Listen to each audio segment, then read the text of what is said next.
Get ready for the heart-pounding showdown where a fearless trucker lawyer and former Navy SEAL faces off against a brutal biker gang. In this story, you'll witness how one woman's hidden past becomes the ultimate game changer when the Dark Reapers threaten her community. From covert calls for backup to electrifying combat tactics, each moment escalates the tension until the final, epic confrontation. But don't take my word for it. Experience every twist and turn for yourself as you dive into the full story. If you love pulse-racing plots and characters who defy all expectations, make sure to hit that subscribe button right now. By subscribing, you'll stay up to date with fresh stories packed with action, drama, and unexpected heroes. Don't miss out on the high-octane adventures and unforgettable moments we have in store for you. Rebecca Becky Caldwell had always found comfort in the open roads. She was a lawyer by trade, specializing in trucking regulations and transportation law, an unusual niche but one that fit her perfectly. Late-night highway stops, greasy diner counters, and the friendly hum of 18-wheelers formed the backdrop to her work. She spent half her time in boardrooms defending independent truckers against exploitative practices and the other half on the highways, meeting her clients in person. By all appearances, she was just another sharp-minded, hard-working woman who knew the intricacies of contracts and freight manifests. On a balmy summer afternoon, Becky arrived in the quiet outskirts of Stone Creek, a dusty town perched along a lesser-traveled interstate. Stone Creek's claim to fame was a single road lined with small businesses, a modest grocery store, a post office, one barber shop, a local diner called Ruby's, and a repair garage that promised honest work at honest prices. Folks here lived simple lives, mostly untouched by the complications of big city drama. But lately there'd been rumblings of something that threatened the town's tranquil routine. Stories about a menacing biker gang that had begun prowling these roads. Pulling her navy blue SUV into Ruby's parking lot, Becky took in the surroundings. Battered pickup trucks and semi-trailers dotted the gravel. Rigs from across the country often stopped for a meal or an overnight rest in Stone Creek. The diner itself was charming and a bit retro, with a neon sign that flickered erratically. She could already imagine the warm smell of buttered toast, eggs, and freshly brewed coffee awaiting her inside. A pleasant hush hung over the place, broken only by the slow drone of cicadas. As Becky stepped out and stretched her legs, she looked every bit the unassuming professional visitor. Mid-30s, blonde hair in a practical ponytail, crisp white blouse and tailored jeans. She radiated a friendly confidence that made people trust her. Beneath that calm surface, however, lay a guarded reservoir of experience. Unbeknownst to the townsfolk, Becky had once served in the U.S. Navy, specifically within an elite special operations unit. The official record showed she was part of an inter-service program focusing on specialized security roles. The specifics and the reality of her training had been kept tight-lipped. Nobody in Stone Creek would have guessed that the petite lawyer stepping into their diner carried scars from clandestine missions in unforgiving corners of the world. She walked into Ruby's, greeted by the sweet tang of hash browns sizzling on a grill. A few patrons glanced her way, truckers in faded caps, local farmhands finishing lunch, and the elderly couple that owned the place. Becky nodded politely and took a seat at a booth, rifling through her legal papers. She was there to meet a longtime client who hauled livestock in a battered rig that perpetually needed expensive repairs. The idea was to help him navigate new federal regulations, but she also sensed the tension in the air. Subtle though it was, something about the way the waitress moved a bit quicker, the way the truckers kept one eye on the parking lot, made Becky suspect trouble loomed just beyond the horizon. Over the past few weeks, she'd seen more and more reports about this gang, roaring down the highways on custom choppers, extorting money from truckers, trashing local businesses that didn't pay for their so-called protection. The local paper had run warnings about them. Still, Stone Creek's law enforcement presence was minimal. Just a few dedicated deputies working in tandem with the county sheriff. Becky's plan was to quietly gather information, see what legal steps could be taken, and if necessary, provide counsel to the threatened truckers. For now, though, she just wanted to grab a quick bite and wait for her client. Yet as she sipped her coffee, Becky couldn't shake the instinct she'd honed through years of training. The sense that danger was closer than it seemed, that it might soon rear its head in a violent, unannounced way. Little did she realize how personal that threat would become, and how soon she'd be forced to awaken the part of herself she worked so hard to leave behind. Not long after Becky settled into her booth, a wiry man in a trucker's cap approached her. His weathered face lit up in a friendly smile, though his eyes betrayed concern. "Ma'am," he began softly, tipping his cap. "You must be Ms. Caldwell, right? I'm Hank Larson. Appreciate you meeting me out here." Becky rose to shake his hand. Hank had the sturdy build of a man who'd spent years hauling livestock across the country. His forearms sunburned from countless hours, gripping a steering wheel under an unforgiving sun. He slid into the opposite seat, placing his hat next to him. Almost immediately, the waitress rushed over with 2 mugs of coffee, the unspoken small-town courtesy that said they knew each other well. "I've heard there's trouble on this stretch," Becky said, keeping her voice calm yet probing. "A biker gang's been intimidating folks. Is that true?" Hank nodded grimly and glanced around as though he expected eavesdroppers in every corner. "Yeah, they're called the Crimson Jackals. They like to roll in from the interstate, raise a ruckus, and then vanish into the night. Last week, they tried to strong-arm me into paying insurance. Claimed they could protect my loads from hijackers if I paid them. When I refused, they slashed 2 of my tires outside a rest stop." Becky felt a surge of anger flare deep inside her gut, though she kept her composure. "Have you reported them to the sheriff's office?" "Sure have," Hank replied, sighing into his coffee. "Problem is, the gang never sticks around long enough to get caught. They show up with their bikes roaring, 30, 40 guys sometimes, and then peel out once they've done their damage. The county sheriff is spread thin. Plus, a lot of folks around here are scared. They don't speak up." Becky leaned forward. "Hank, let's be honest. If this gang is big and well organized, they're probably not just shaking down truckers for small money. They might be running something bigger. Guns, drugs, maybe using the interstate as a pipeline. This sort of territory intimidation usually points to something more lucrative." He met her gaze, worry etched into the lines around his eyes. "I just don't want anyone hurt. They scared my boy last week. Drove their bikes in circles around his school bus, revving so loud it set off car alarms. Kid couldn't sleep that night." The waitress came by, refilling their mugs and dropping off a slice of homemade apple pie for each. On any other day, Becky might have relaxed into the warmth of the diner's hospitality, but there was a tension in the air, like a storm front about to burst. She could almost feel the vibrations from distant engines. Quietly, she reassured Hank, "I'll look into legal ways to protect you and other truckers. Maybe coordinate with the local authorities or even federal transportation regulators. In the meantime, you should be cautious. Keep your rig in a well-lit area. Stay in touch with other drivers." She omitted a crucial detail, that if it came down to it, she could personally handle far more than just the paperwork. She was here to do her job as a lawyer, but certain lines of intimidation needed to be stopped by stronger methods. It was a side of her she wished never to resurrect. Yet she was no fool. She sensed that if the Crimson Jackals were left unchecked, they wouldn't stop at slashing tires. Outside, the sun hung high in the sky. Eventually, Hank finished his pie and parted ways, promising to pass Becky's card around to other truckers who felt threatened. Alone at her booth again, Becky considered the deeper implications of the gang's activity. Rural counties often lacked resources. Criminals knew that. The threat to Stone Creek wasn't just about truckers, it was about the entire community.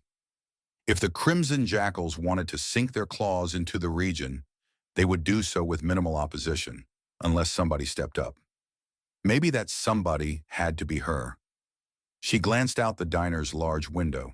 Across the parking lot, she could see an older man loading groceries into the trunk of his sedan, eyeing the horizon warily. Farther down the road, a battered "Welcome to Stone Creek" sign stood askew, evidence of a recent collision or vandalism.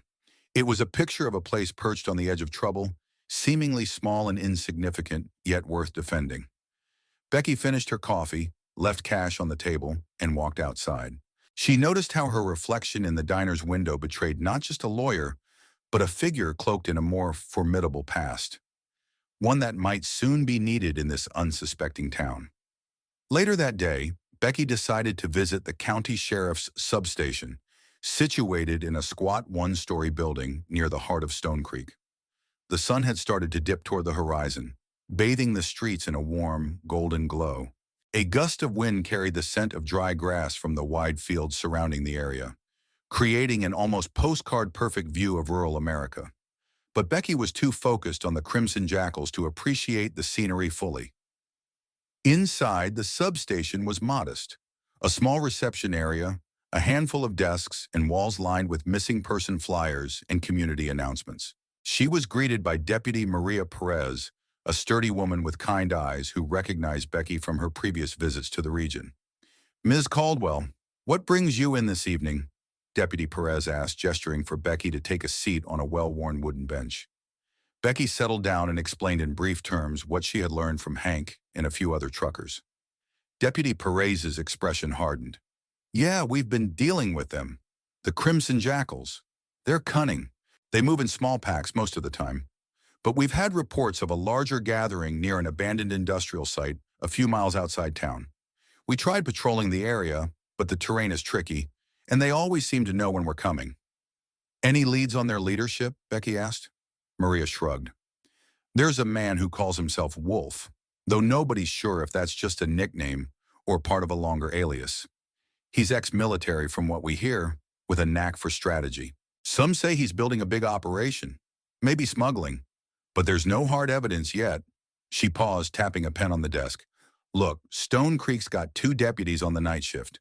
We cover a large radius, and we're stretched thin." Becky nodded, absorbing the information. She thought about Wolf, ex-military possibly. That could explain the discipline and the ease with which the gang eluded capture. A part of her, buried deep beneath the polished professionalism, recognized the possibility of encountering a formidable opponent who shared aspects of her own training background. The thought sent a frisson of adrenaline through her. Deputy Perez continued, lowering her voice. "We want to keep folks safe, but the county is underfunded. I've seen how quickly the jackals escalate intimidation into violence. Last month, a local orchard owner ended up in the hospital with broken ribs after refusing to pay them for security. If they set their sights on you, be careful." Becky offered a faint, confident smile. "I appreciate the warning. I'm hoping we can build a legal net around them. Maybe get federal involvement if it crosses state lines. For now, I just want to help the people here who are too afraid to speak up." Maria hesitated, her eyes flicking over Becky's lean frame. "No offense, Ms. Caldwell, but these guys are rough. They might not respond to legal threats." Becky's mind drifted back to the countless nights she had spent training on naval bases, the punishing swim tests in cold ocean waters, the obstacle courses that tested endurance and willpower, the close-quarters combat drills that left bruises for weeks. She carried those memories in silence, letting them surface only when necessary. "I understand," she replied simply. "I'll watch my step." After leaving the substation, Becky headed toward the outskirts of Stone Creek. The evening air was pleasantly cool, the sky alive with streaks of orange and pink. She wanted to familiarize herself with the roads and get a sense of the region's layout, a habit from her earlier life. As she drove, her headlights briefly illuminated an old billboard near the highway. Spray-painted across it was the stylized emblem of a wolf's head in crimson red. Below, the words "Crimson Jackals" leaped out like a warning. Something twisted in Becky's stomach, not exactly fear, but more a realization that she was on a collision course with people who thrived on intimidation. She slowed her SUV, pulled over at a safe spot, and got out. The night hummed with insects, and in the distance, she heard faint motorcycle engines. Standing there beneath the billboard, she recalled a motto from her Navy days. "The only easy day was yesterday." It resonated more than ever. The approaching nights in Stone Creek might be anything but easy. Over the next few days, the atmosphere in Stone Creek grew increasingly tense. Becky listened to more stories of the Crimson Jackals making rounds at night, sometimes just revving their engines, sometimes tossing bottles at shop windows. Never quite enough to draw a heavy police presence, but more than enough to rattle the townspeople. During daylight hours, most folks went about their business trying to pretend life was normal. Yet once the sun dipped behind the hills, fear swept through the streets like a collective chill. One evening, Becky was wrapping up work in her small rented office near Main Street when she heard a series of distant engine roars, louder than the typical traffic. She stepped outside to investigate. Across the street, she spotted the silhouettes of several bikers slowing down by the diner. Her pulse quickened as she watched them dismount. They wore leather jackets with the crimson wolf's head patch, their stances cocky and aggressive. One of them pulled a chain from his belt loop, swinging it casually as they stalked around the parking lot. Inside Ruby's, only a few patrons were finishing dinner. An older couple who had come to rely on the diner's daily specials, and a lone truck driver devouring a burger. Becky's instincts kicked in, and she crossed the street at a brisk walk, determined to ensure no one was harmed. As she neared the parking lot, she heard raised voices. The chain-wielding biker, stocky, bald, and sporting a jagged scar across his cheek, barked at the truck driver. "This place? It's ours now. You want to eat here? You pay a fee. Got it?" The trucker, who had half a burger in his mouth, looked shocked. He glanced toward the diner's staff for help, but they were cowering behind the counter. Becky noticed that the older couple was trapped in a booth, fear etched on their faces. Quietly, Becky took a step forward and said, "Is there a problem here?" The bald biker slowly turned, eyeing her with disdain. "Lady, mind your business. This here's between us and the road rats who think they can haul through without paying their due." Becky stood her ground, heart pounding but voice level. "Why harass these people? They're just trying to have a meal." A second biker, taller and sporting a greasy ponytail, snickered. "She's got a mouth on her. Maybe we should teach her some manners." He stepped closer to Becky, letting his presence loom threateningly. Her mind raced with possibilities. She could strike first, use the element of surprise, but that would blow her cover as an ordinary lawyer. On the other hand, letting them wreak havoc without intervention clashed with every moral and professional code she held. Diplomacy first, she decided. "I'm a lawyer," she began calmly, focusing her gaze on the bald biker. "And if you don't leave these people alone, you're going to land in a world of legal trouble. Extortion is a serious offense. Maybe that doesn't bother you today, but it will catch up with you." The man with the chain scoffed. "A lawyer? Lady, you're in the wrong part of the world if you think your fancy law talk scares us." He slapped the chain against his palm, as if considering whether to escalate. Before the tension could boil over, the tall biker grabbed the truck driver's burger and took a bite, chuckling darkly. "You see that? This is our place now. If you don't like it, do something about it." Anger flared in Becky's chest, a lightning bolt urging her to act. But she forced herself to remain poised. She caught the trucker's eye and gave a slight nod, signaling him to stay calm. Her grip tightened on the strap of her purse, which conveniently concealed a canister of pepper spray and, if pressed, something far more potent she'd stashed there. A last resort item from her Navy days. Yet she felt the eyes of the terrified onlookers, and she knew a single misplaced action might spark a frenzy. Fortunately, at that moment, headlights swept across the parking lot as Deputy Perez's patrol car pulled in. The bikers exchanged glances. The tall man tossed the half-eaten burger aside and spat on the ground. "We'll be back," he growled. Then, in a flurry of roaring engines, they mounted their bikes and sped off into the encroaching darkness, leaving only the echo of their threat behind. Becky exhaled, tension rippling from her shoulders. She looked at the shaken patrons, who seemed relieved yet still trembling. For now, the immediate danger had passed, but the implicit challenge lingered. The Crimson Jackals weren't done. They had staked a claim, and Becky had openly defied them. She knew they would come back, meaner and more determined. A deeper part of her, the part that wore a Navy uniform in a previous life, steeled itself for whatever came next. True to their word, the Crimson Jackals didn't stay away for long. Over the next week, reports trickled in of slashed tires, broken windows, and cryptic messages spray-painted on the walls of businesses. The same snarling wolf emblem appeared on barns, billboards, and even fences around the outskirts of town. Becky heard from several truckers who were worried about traveling this route alone. Some considered rerouting entirely, even if it meant a longer drive, just to avoid the harassment. Despite repeated calls to local law enforcement, the gang seemed adept at slipping away before deputies could arrive. Their intimidation tactics ratcheted up, but never quite enough to trigger a major investigation by state authorities. It was a delicate line they walked. Keep the fear high while keeping outside intervention low. Becky, however, wasn't fooled. She recognized the hallmark of a disciplined organization, one led, in all likelihood, by an individual with military-style strategic thinking. On a humid Friday evening, She found herself at the truck stop on the town's eastern edge. A set of distant floodlights illuminated lines of parked rigs, and the muffled chatter of restless drivers filled the air. Becky stood near Hank's rig, helping him double-check some legal documents he needed for a cross-state haul, but she could tell his mind was elsewhere. "Got a bad feeling about tonight," Hank muttered, glancing across the lot. "Too many people with heads on swivels. Everybody's spooked." Becky placed a reassuring hand on his shoulder. "I'm sticking around for a while. I'll make sure nothing happens." He looked at her, confusion briefly etching his features. "You're staying here? I thought you might hole up in the motel or something, at least until all this blows over." She managed a small smile. "Let's just say I'd rather keep my ear to the ground." The night wore on, the truck stop's fluorescent lights buzzing overhead. Becky periodically wandered between the rows of trucks, politely greeting drivers and letting them know they weren't alone. Around midnight, she found herself leaning against her SUV, sipping from a thermos of coffee. Wind rustled through the scattered bushes and a few stars cut through the haze of artificial lights. Then a low rumble in the distance made her stiffen. The rumble grew, echoing across the flat terrain.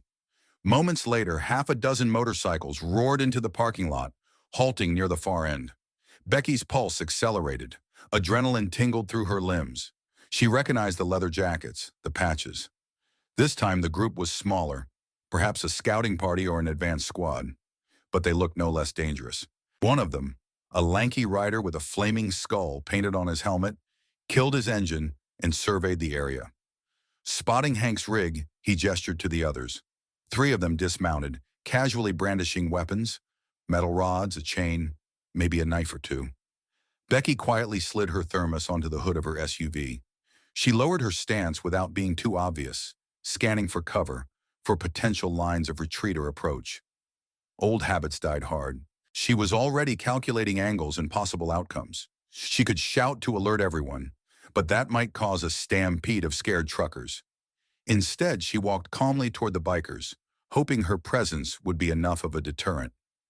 The lanky biker laughed when he saw her. "Oh, look, the mouthy lawyer. You here to serve us some papers? Maybe we should sign them for you." He smirked, brandishing a rusted crowbar and tapping it against the side of Hank's trailer. Becky's voice was firm but measured. "Stay away from that truck." 2 of his companions chuckled, moving to flank her. "And who's going to make us, sweetheart?" She assessed their positioning. 3 on the ground, 2 more still on bikes with engines running. The driver with the flaming helmet watched from a distance, apparently the ringleader tonight. Becky had no illusions about going hand-to-hand with 5 men in an open parking lot if guns were in the mix. But she also knew she couldn't let them terrorize Hank and the others. She weighed her options quickly. A sudden hiss of escaping air erupted as the crowbar-wielding biker jammed the metal into one of Hank's tires. Fury surged through Becky. The man looked up, a mocking grin on his face. "Oops," he said sarcastically. In that split second, Becky decided she wouldn't merely watch them wreak havoc. She closed the distance in a rapid stride and twisted the crowbar out of his grip with a practiced movement.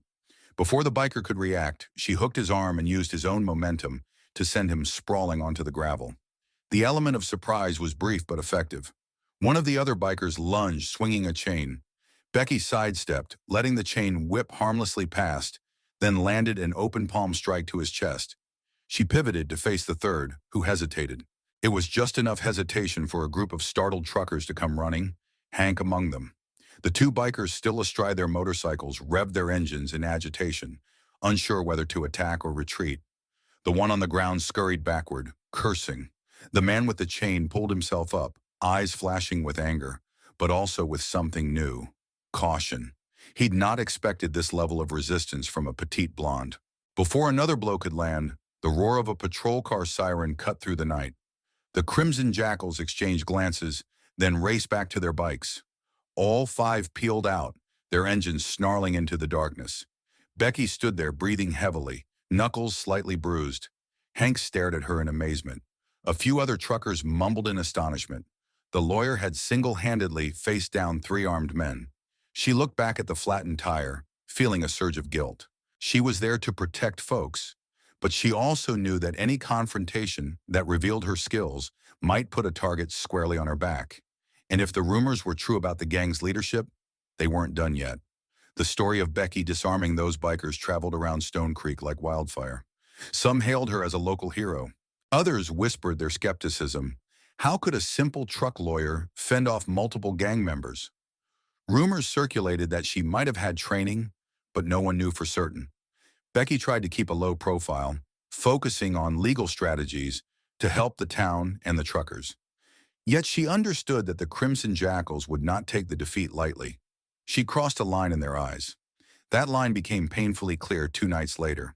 Becky was in her motel room, typing up a report for a federal investigator friend, hoping to spur an official probe into interstate trucking intimidation. The rhythmic hum of the air conditioner nearly lulled her into a drowsy comfort. Suddenly, her phone buzzed with an unknown number. She hesitated, then answered. The voice on the other end was gravelly, each word laced with menace. "You made a mistake in that parking lot, lady." Static crackled through the line. "We know who you are. Doesn't matter if you're a lawyer. Stone Creek belongs to us. Pack your bags or you'll regret it." The call ended abruptly. Becky clenched her jaw, heart hammering in her chest. She set the phone down carefully, taking a deep breath to steady herself. Whoever this was, they had her number. More than that, they seemed confident they could drive her out. She quickly used a secure messaging app to contact her old Navy acquaintance, Commander Jillian Park, summarizing the situation. Jillian responded with caution and support, promising to route any relevant intel she could find from her position in the Naval Criminal Investigative Service. By the time Becky stepped outside, it was nearly midnight. The motel's neon sign flickered overhead, casting a haunted glow across the empty parking lot. Her SUV sat alone under a dim lamp. She approached it warily, scanning for signs of tampering. Sure enough, the word "leave" was scratched into the driver's side door in jagged letters. It wasn't a subtle message. A wave of memories from her special operations days flooded her. The covert missions where stealth and vigilance were paramount, the knowledge that an enemy could strike any time. She forced herself to remain calm. As she ran her hand across the scratched paint, she knew this was only a warning.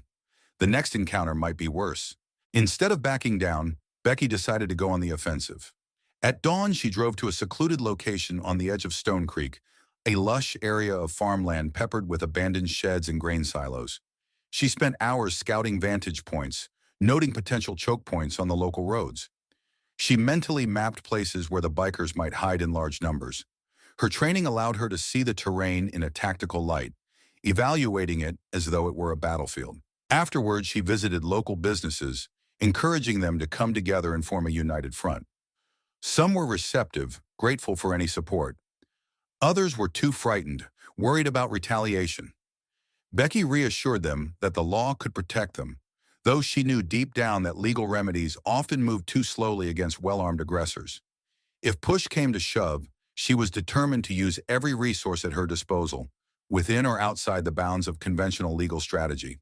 That evening, she sat in her SUV outside the diner. The windows rolled down to let in the cool night air. She monitored the roads leading in and out of town, just in case the Crimson Jackals planned another visit. Around midnight, headlights appeared on the horizon, followed by the unmistakable rumble of multiple motorcycles. Becky's heart rate ticked up. She recognized this pattern. The Jackals were testing the waters again. She leaned out, scanning for license plates and distinct features. It was a smaller group than before, maybe 6 bikes. They slowed upon approaching the diner, realized it was nearly empty, and then revved their engines, continuing past. It felt like a drive-by show of force. They didn't stop, but their message was clear. We're watching. Once the engines faded into the distance, Becky found herself alone on the deserted street, the diner's neon sign flickering like a heartbeat. She knew she had to escalate her strategy. Passive observation wouldn't suffice. She needed to confront the gang's leadership, to gather evidence or set a trap that could end this cycle of intimidation. Her thoughts drifted to Wolf, the rumored ex-military leader who orchestrated these methods. A confrontation with him seemed inevitable. Sitting there, she recalled the camaraderie of her Navy days, comrades who had her back through thick and thin. In this small town, though, she was largely on her own. Yet the sense of purpose she felt was undeniable. People needed her, and that meant facing the Crimson Jackals head-on, no matter how dangerous it might become. At the crack of dawn, Becky drove her SUV down a winding dirt path that led to an abandoned industrial park on the outskirts of Stone Creek. The place was rumored to be a hideout for the Crimson Jackals, a maze of rusted warehouses, old machinery, and cracked concrete floors with wild weeds jutting through. It was the perfect place for a gang to gather undetected. Local lore suggested they held late-night parties there, possibly even storing contraband. She parked a distance away, opting to move on foot for the final stretch. The morning light lent a surreal calm to the decaying structures. Broken windows gaped like empty eye sockets. Becky tread carefully, recalling each footstep from her special operations training. Heel to toe, rolling softly on the outside of the foot to minimize noise. She was armed with a small sidearm, licensed for self-defense, and her phone set to silent mode, ready to capture photos or call for backup if needed. The interior of the largest warehouse was cavernous, filled with echoing silence. She climbed a metal staircase that led to a broken catwalk, scanning for signs of recent activity. Beer cans, cigarette butts, and the ubiquitous wolf head graffiti confirmed the place was used regularly. She snapped a few photos, noting a corner where footprints and tire tracks suggested vehicles might have been parked. A faint noise reached her ears, engines in the distance. Alarmed, she crouched low, flattening herself behind a stack of old crates near a broken window.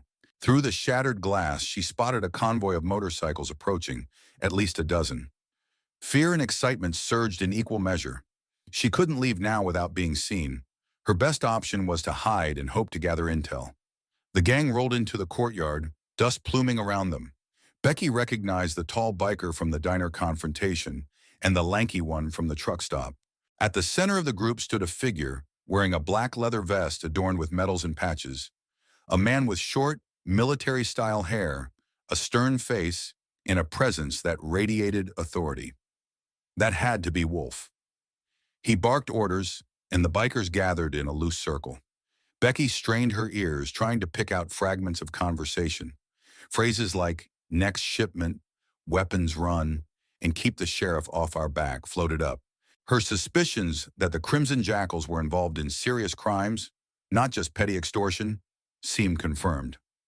Wolf paced in front of the group, his voice carrying an edge of cold efficiency. You heard about that lawyer? The one who got in our way at the truck stop? He paused, scanning each face. She's not just any lawyer. Word is, she has a military background. Maybe special ops. She took down 3 of our men with ease. If she keeps meddling, we'll have to deal with her. Understand? A murmur of assent rippled through the gang. Becky's heart pounded. She was now squarely in their crosshairs. Wolf continued. But first, we focus on tonight's job. If we pull off this run, we'll have enough cash to expand. Stone Creek will be ours, and then we look at bigger territories. The men cheered, revving their bikes in excitement. Becky recorded snippets of their meeting with her phone, careful to keep it steady and silent. If she could provide these recordings to law enforcement, it could tip the scales. Yet the question loomed, how would she get out without being caught? As the gang began dispersing, Wolf's gaze drifted toward the upper catwalk. For a split second, Becky thought he saw her. His eyes narrowed, scanning the shadows. She held her breath, body tensing for a fight or flight. Then as a door banged somewhere below, Wolf turned toward the sound, momentarily distracted. Seizing the moment, Becky slithered away from her hiding spot, inching her way down the far side of the catwalk. She reached a set of rickety metal stairs leading to a back exit. Heart hammering, she descended as quietly as she could, each creak of the steps sending a jolt of adrenaline through her veins. Outside, she slipped along the perimeter fence, ducked under a rusted gate, and crept through tall grass until she reached her SUV. Safely inside, she breathed heavily, adrenaline coursing like electricity. She had what she needed, tangible evidence of criminal conspiracy. The prudent move would be to hand it over to the sheriff's department, maybe even escalate it to federal authorities. But given Wolf's network and cunning, would local law enforcement be enough to bring him down swiftly? Or would he slip through the cracks and retaliate violently? As she started the engine, Becky knew she had crossed the final threshold. There was no going back to simply being a lawyer. If Wolf suspected she had infiltrated their hideout, he would come at her with everything he had. And if it came to that, she would have to fight back with every resource, every skill she'd once vowed never to use again. Sitting behind the wheel, she glanced at her phone, watching the covertly filmed footage. Her reflection in the screen showed a determined woman who had been many things: sailor, lawyer, operative. But at that moment, she was Stone Creek's best shot at ending the Crimson Jackal's reign of terror once and for all. By late afternoon, Becky was back at the county sheriff's substation with Deputy Perez and a senior officer, Lieutenant Hal Rogers. The air conditioning unit rumbled in the corner, trying in vain to chase away the sticky heat. Tension weighed heavily in the small briefing room where the three huddled around Becky's phone, watching the covertly captured video. Wolf's face, his talk of a weapons run, and the mention of taking Stone Creek played out in grainy detail on the screen. "This is significant," Lieutenant Rogers said, rubbing his temples. He was a broad-shouldered man with a thick mustache, the lines on his face suggesting too many years of stress in underfunded law enforcement. "With this kind of evidence, we can request backup from the state troopers, possibly even the ATF, if there's a firearms angle." Deputy Perez nodded vigorously. "We can't wait too long, though. If Wolf's planning something big tonight, we need to act before then." "Supranam," Becky interjected. "Wolf mentioned a run. He didn't specify the location, but from the direction they were talking, it might be near the old logging road west of Stone Creek. Less patrolled, perfect for moving contraband unseen." Rogers leaned back, exhaling slowly. "We can set up a roadblock, coordinate with the highway patrol, but we're talking about a dozen or more armed bikers who are not afraid of a shootout. We're short on manpower." As the conversation unfolded, Becky felt a deep internal tug. The legal approach was sound, but would it be fast enough to prevent the Crimson Jackals from delivering their shipment? If Wolf successfully moved contraband, he'd have enough money to fortify his hold on the region, and Stone Creek's vulnerability would multiply.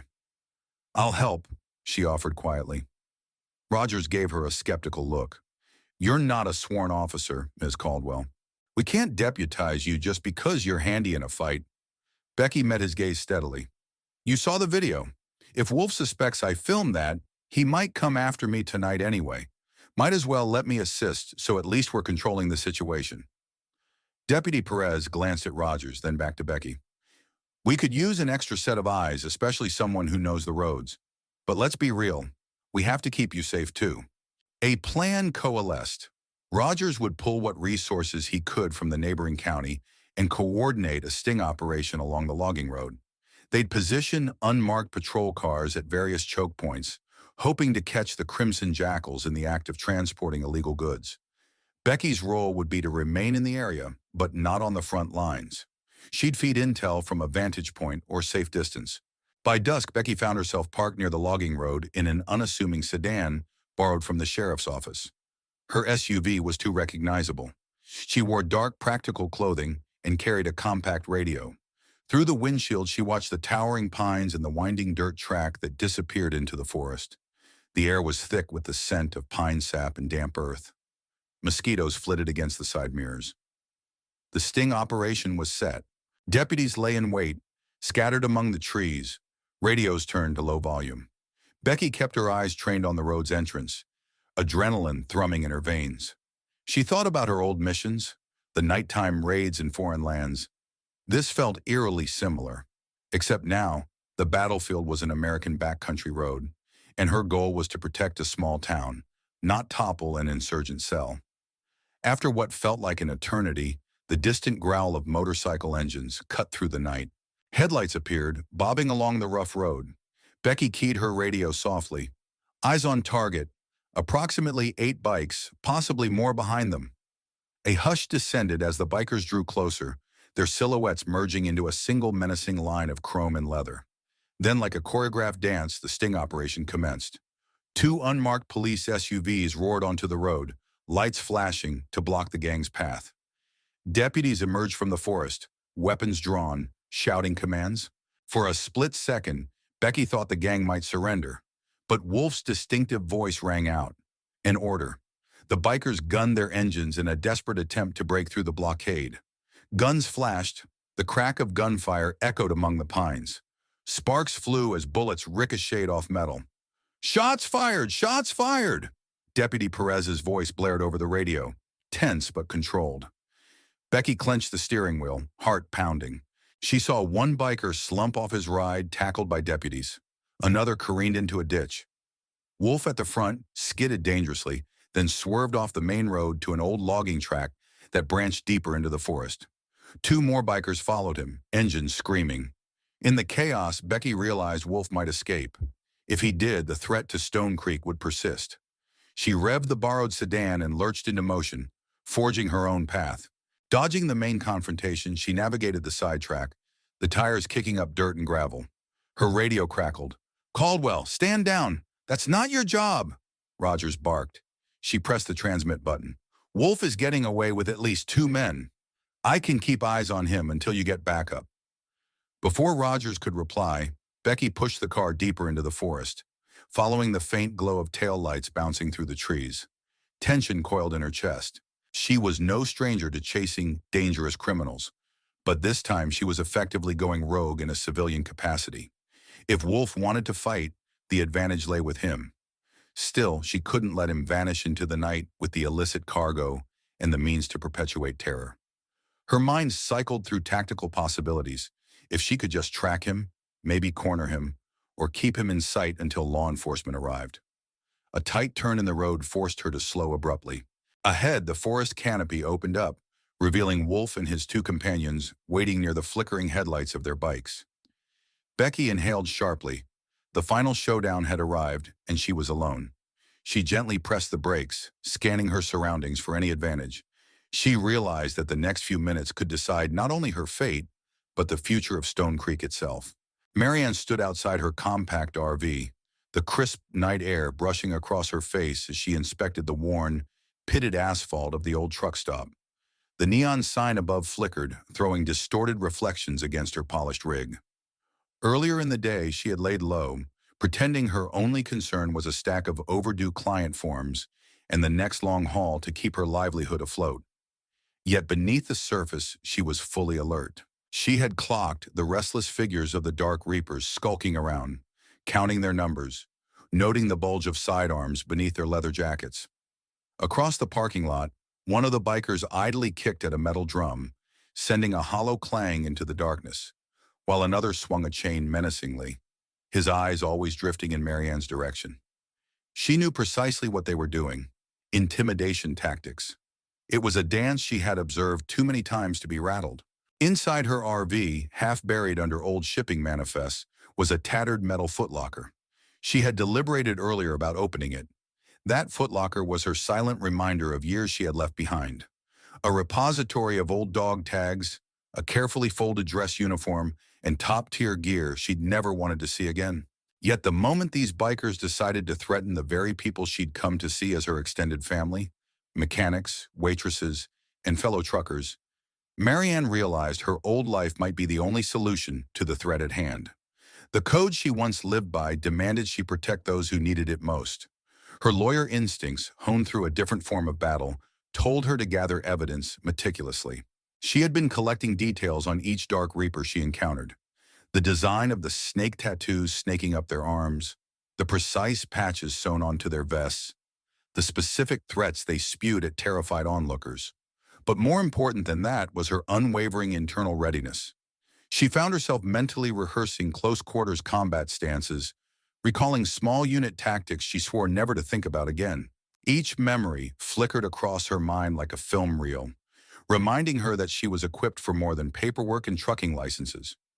That same night, she made a quiet call on a prepaid phone to her old commander, someone she knew she could trust with her life. No words of endearment were necessary, just a quick and businesslike exchange of coded information.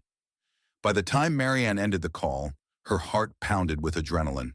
She was stepping onto a precarious bridge, returning to the identity she had tried so hard to leave behind. She reminded herself that sometimes, to ensure justice, one had to bend the rules in ways the courtroom would never allow. The fact that a small circle of local folks depended on her protection only solidified her decision. She closed her eyes briefly, inhaling the chilled air, then stepped back into the RV to finalize the plan she'd kept carefully under wraps. A plan that would pit one woman and her sealed-away past against an entire biker syndicate determined to crush anyone in their path. A few hours later, Marianne sat in the neon-lit diner adjoining the truck stop, sipping black coffee that tasted faintly burnt. She scarcely noticed the flavor, her senses on high alert for every footfall, every shift in tone among the handful of patrons. A TV in the corner droned about the local weather, but no one really watched. Most of the regulars sat hunched over their meals, tense with the knowledge that a biker gang had effectively taken over the outer edges of the parking lot. The waitress Linda did her best to maintain a friendly facade, but her shaking hands and quivering voice gave her fear away. Marianne offered the woman a quiet nod, an unspoken promise that she was on their side. From her seat by the window, Marianne could see a pair of dark reapers leaning against their bikes in the moonlight, big silhouettes of menace. Their laughter seeped through the thin glass, rough and full of expectation. She recognized the dynamic immediately. They were waiting for something, perhaps the rest of their crew, or a final go-ahead from their leader to escalate the situation. With every fiber of her being, Marianne longed to stride out there, end the standoff in a flurry of well-coordinated moves, and send a clear message that this place was under her protection. But she reminded herself that patience was key. Show your hand too soon, and you lose the advantage. Back at her RV, hidden beneath crates of spare parts, were the tools she had trained with in her old life. She had reacquainted herself with the comforting weight of her suppressed sidearm, the meticulously sharpened combat knife, and a black duffel that held a standard-issue ballistic vest. Many nights, she had dreamed she would never need them again. Yet she also remembered the vow she had taken both as a Navy SEAL and as a lawyer: protect those who cannot protect themselves. Admittedly, the vow as a SEAL was more direct, swift defense of her country and the vulnerable, while the lawyer's oath hinged on justice through the system. Tonight, those ideals converged. As she sipped the last of her coffee, her phone vibrated. A single text message from a private number confirmed the arrival of an old friend. She could almost see the face of her former teammate, someone who once covered her back during a covert extraction operation in a war-torn region halfway across the globe. The message was coded, but its meaning was straightforward. Help had arrived. Something like relief mingled with steely determination inside her. She placed a $50 bill on the table, far more than the cost of her coffee, and gave Linda a small, reassuring smile. Then she stepped outside into the crisp night, the wind brushing her short hair across her forehead, ready to set her plan into motion. By the time she reached her RV, she could feel the electric charge of impending action radiating in the air, as if the night itself were bracing for the storm that was about to break. The moon hung high and bright, illuminating rows of idling trucks and the silhouettes of looming motorcycles gathered in a loose phalanx. Half a dozen more reapers had shown up, each new arrival revving his bike engine like a war cry, adding to the intimidating cacophony. From her vantage point behind the slightly cracked door of the RV, Marianne watched them gather in a circle, exchanging hushed words that bore the cadence of a battle plan. Their leader, an imposing man known only as Viper, had finally arrived. He had a thick, greasy braid running down his back and a serpent tattoo coiled around his neck, its fangs poised as if ready to strike. Even from a distance, Marianne could sense the cocky swagger in his stance. He was the type who fed on fear, who relished the power that came from subjugating others. Tonight, he thought he held all the cards. She let out a measured exhale, steadying her heartbeat. Now was the moment to pivot from watchful waiting to decisive action.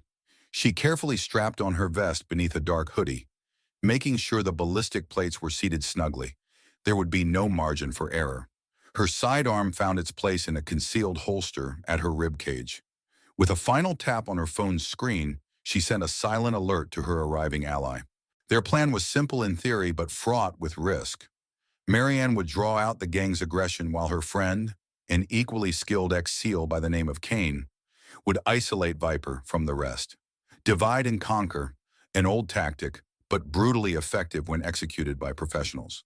She exited the RV with deliberate calm, stepping into the open. Immediately, eyes turned her way, and a few sneers curled the biker's lips. Viper motioned for one of his men, a brute of a figure named Scratch, to approach. The man grinned, cracked his knuckles, and strode forward, his voice carrying in the stillness. "You got guts, lady, but you just don't know when to back down.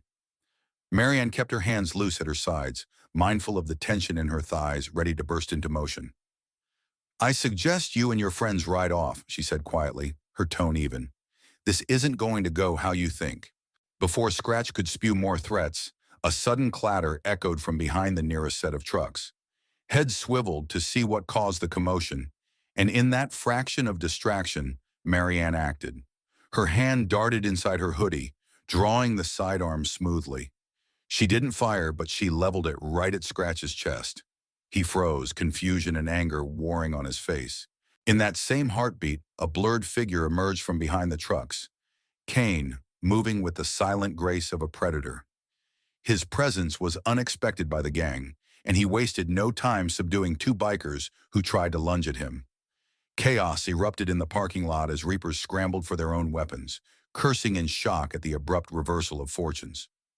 Viper stood in the center, his face twisting with outrage. His cocky swagger gave way to raw fury.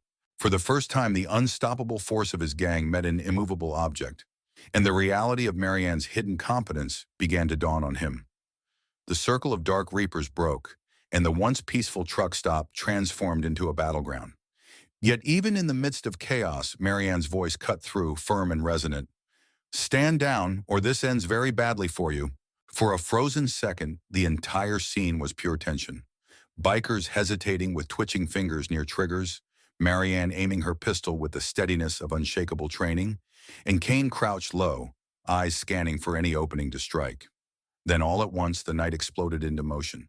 A few gunshots cracked through the air, their muzzle flashes momentarily illuminating the panic on the Reapers' faces.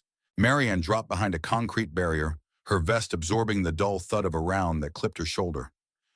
Pain flared, but her adrenaline spiked, and her training overrode all else.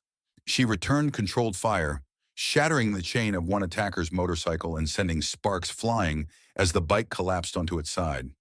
Kane darted between the rigs, using every scrap of cover to outmaneuver the cluster of bikers. They tried to fan out, but they lacked the tight discipline that comes with military experience. He picked them off in short bursts, aiming to disarm rather than to kill, though one especially reckless Reaper charged at him with a hunting knife. Kane swiftly disarmed him with a joint lock, sending the blade clattering onto the asphalt before delivering a well-placed strike that left the man gasping for air. Through the haze of gunfire and shouts, Marianne locked her gaze on Viper. He was crouched behind a trash barrel, barking orders into a walkie-talkie, presumably calling for more reinforcements. She knew that if she allowed him to coordinate a new wave of attackers, the tenuous advantage she and Kane held would vanish. Gritting her teeth against the throbbing pain in her shoulder, Marianne sprang out of cover, rolling behind a parked pickup truck that gave her a clearer line of sight to her target. Another Reaper rose from behind a nearby car, his rifle raised, but she squeezed the trigger first, sending him diving back to avoid the barrage. Finally, she got her moment. Viper, distracted by one of his own men yelling for backup, exposed himself for a split second. Marianne fired a single precise round that ricocheted off the barrel, forcing him to scramble. She seized the opportunity to sprint forward, each footstep echoing in her ears like a drumbeat. As she rounded the barrel, Viper swung a metal pipe at her, aiming for her head. She barely ducked in time, feeling the whoosh of air above her. In retaliation, she drove her shoulder into his midsection, using every ounce of momentum to knock him off balance. He staggered, nearly dropping the walkie-talkie. Despite the surge of satisfaction at cornering him, Marianne didn't lose her focus. She pinned Viper's weapon arm, pressing the muzzle of her pistol under his chin, her voice low and vibrating with controlled fury. "Enough!" she said, locking eyes with him. His expression flickered from rage to something resembling fear, and for the first time, the serpent tattoo on his neck seemed less menacing and more like a desperate, thrashing snake. Somewhere in the distance, the wail of sirens began to rise, accompanied by the frantic roar of motorcycles scattering into the night. Kane shouted that half the gang was in full retreat, and Marianne exhaled, releasing the breath she hadn't realized she was holding. Now that you've reached the conclusion, let's reflect on the remarkable journey you've just witnessed. Our resilient heroine proved that courage, loyalty, and a determination to protect others can overcome even the most overwhelming odds. She reclaimed her old Navy SEAL mindset not for glory, but to safeguard innocent folks just trying to live in peace. And through each clash and unexpected victory, she reminded everyone that true strength lies in selfless resolve and unshakable unity. From a personal perspective, this story underlines how ordinary people, armed with extraordinary willpower, can stand up to any injustice. It's a testament that the past, no matter how deeply buried, can be a force for good if we harness it responsibly. We hope you found inspiration and excitement along the way. Before you go, please leave your thoughts in the comments section. Your feedback and ideas make our channel better. Don't forget to share your own stories of bravery and subscribe for more thrilling narratives waiting just around the corner.